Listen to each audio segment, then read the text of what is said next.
విప్లవం ఈ రోజుల్లో దానికి పర్యాయపద నక్సలైట్ అని చెప్పుకుంటారు. విప్లవం అనే దానికి విప్లవకారుడికి తీవ్రవాదికి నక్సలైట్ అనే పదమే చెప్పుకుంటారు కదా.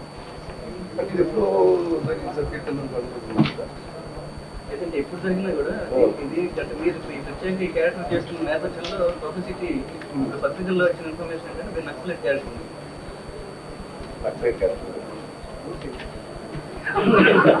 ఓకే అంటే ఒక్కటండి, సత్యం క్యారెక్టర్ అన్నది ప్రజల తీర్పు మీద ఆధారపడిన క్యారెక్టర్. ప్రజలే తీర్పిస్తారు ఎప్పుడు.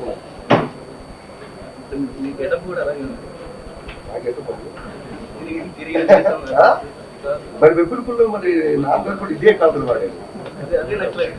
మరి అయితే ఆ క్యారెక్టర్ అదైనప్పుడు మరి మీ ఇష్టం.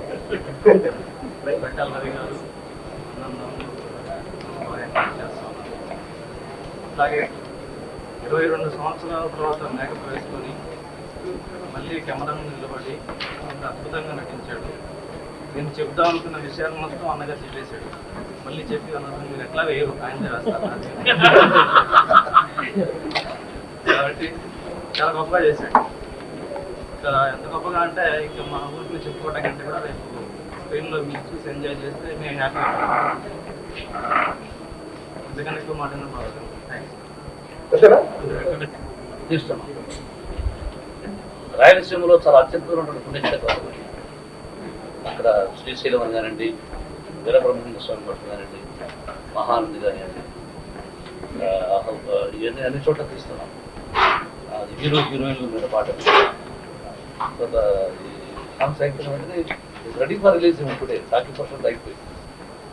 2 సాంగ్స్ పుణ్యక్షేత్రాలు, ఒక సాంగ్ పుణ్యక్షేత్రాలు, ఇంకోటి ఆనందపురం.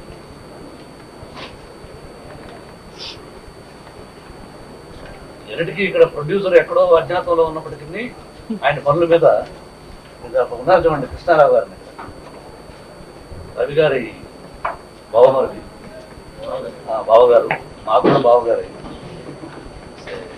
ఏమి వీళ్ళని ఈజీగా మోసం చేయొచ్చు అనిపిస్తుంది. ఆయన కూడా చూస్తే నిజంగా నిజమేనండి.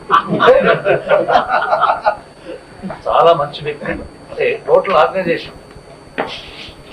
ఆర్గనైజేషన్ లో చాలా ఉండాలి. డబ్బు పెట్టి దానికంటే కూడా ఆర్గనైజేషన్ మోస్ట్ ఇంపార్టెంట్. ఆ విధంగా కృష్ణారావు గారు